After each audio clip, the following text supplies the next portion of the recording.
Hello and welcome to RB&D Reviews. I'm Dave. And I am Rob. And today we're concluding our reviews of JRR Tolkien cartoon adaptations of his work with Return of the King. We've reviewed The Hobbit, which was made by the same studio as the people that made the Return of the King, and we just got done reviewing Ralph Bakshi's adaptation. That's how you pronounce his last name, Bakshi? Ralph Bakshi. Bakshi, yeah. Yeah, his adaptation of Lord of the Rings cartoon from '78. This one came out on, like The Hobbit, this was broadcast as a TV special, but this one came out in 1980, while The Hobbit came out in 1977. Ralph Bakshi was not able to finish his interpretation of the Lord of the Rings for one reason or another. We discussed that in the last video. So the rumor is Rankin-Bass heard that, they're like, okay, let's make a special, sort of like a sequel to The Hobbit. But here's the problem. Dave, personally, this is my least favorite of the three Tolkien cartoons because Return of the King arguably is probably the longest book, and there's a lot going on there, and I just didn't think it translated well as a children's cartoon. Like The Hobbit, it was easier because it's to cut things down to 90 minutes. Right. Because you had 2 hours if you include the commercials.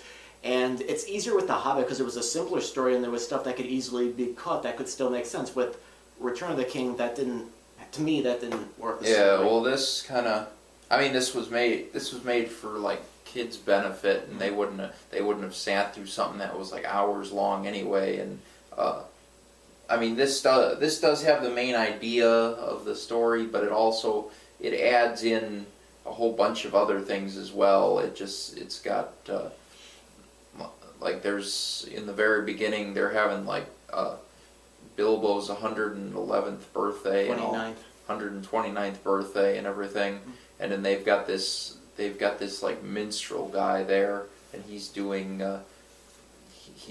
like riddles in the dark, a song about it for them so that they can remember and all that. And yeah. That's not actually in the book. That's more or less just like a thing for the kids' enjoyment, I think. Yeah, that was a problem I had because they're taking this long book and they're cutting a ton out. They have the minstrel and Gandalf narrating and singing to the audience what's going on, because I remember when I first saw this cartoon with you way back when, I felt like, and I still feel this way now, I feel like I walked in halfway through a movie because you missed the first 2 books. Part of Return of the King, I think, didn't make it in here like at the beginning, and as a result you don't know what's going on. You have to have Gandalf and the minstrel tell you what's going on, and plus there's a lot of expository dialogue in the first scene at Bilbo's birthday party, which is on our TV screen right now. Right. Where Frodo is telling Bilbo up-to-date stuff, like with expositions for the audience to know what the hell's going on. So I think that didn't really help it too much. And plus, a lot of characters didn't make it in here. Like Legolas is cut, then Gimli the dwarf's cut, Wormtongue, Saruman. It's really compact. I mean, even then, it still takes a while for the story to start off, and because Samwise, without giving too much away, he's outside the tower where Frodo's being held, and he takes forever to decide to go in and save him. And I felt like it dragged a bit. But what I will say this. I liked this interpretation of Samwise better. In Ralph Bakshi's cartoon, he was a complete dumbass, in my opinion. Yeah. Here, he actually takes some initiative in this version, so I liked him better. I liked Gandalf like I did in The Hobbit. He was voiced by John Huston. Yeah. Frodo, I liked him a bit. And of course, even though Gollum in this cartoon and in The Hobbit, he looks like an overgrown frog, I liked the voice better. There he is on the TV there. Yeah. Yeah, but I mean, this one I found I just didn't really care too much for this as I did for the other 2 films. Yeah, I like the way this looks though. It's just especially like the battle scenes later on, how they made them look with the orcs and everything, and they had like a giant wolf-headed battering ram which would like spew smolder slag and everything. That was like really cool. It's like sometimes I just wanted to jump in the TV and go there and ride with them sometimes. Yeah, I agree, because in The Hobbit the battle scenes aren't really that good. They don't really let you see too much. Here they do a little bit more of a better job. Like the Nazgul in this one though, because they gave them like skeleton-ish faces in this one instead of just giving them like the black dark cloak and hoods like they did in the Ralph Bakshi version, or in the live movies with real people and whatnot. That's how they're really supposed to look, with just the black hoods. But in this one, they give them like skeleton faces, and then the Lord of the Nazgul, he's got like glowing eyes and everything. But I do like the end of the battle, and I like the like synthesized voice they use for the Lord of the Nazgul. That was cool. Yeah, that one was okay. So overall, I just wasn't quite impressed with this one. I just think it's not possible to take Return of the King and cut it down to an hour and a half for children.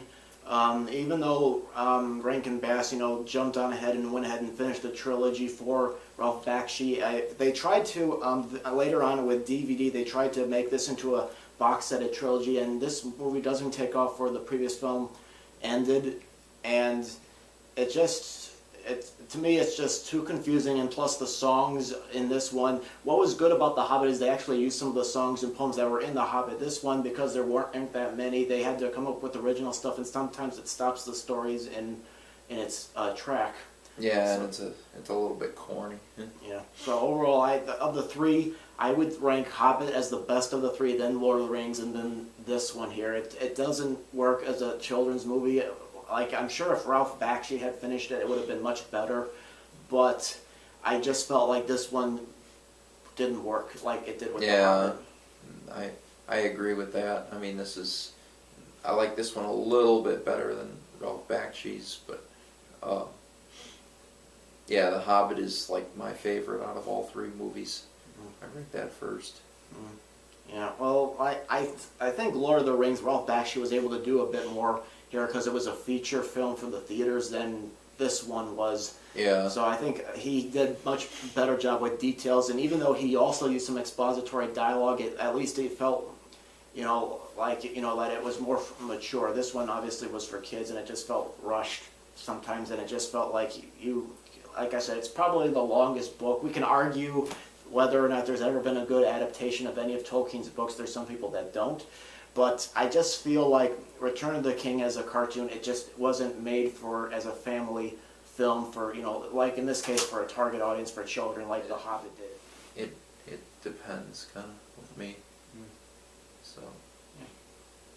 Okay, but at least we agree that The Hobbit was better than these two. Yeah, I like The Hobbit the most.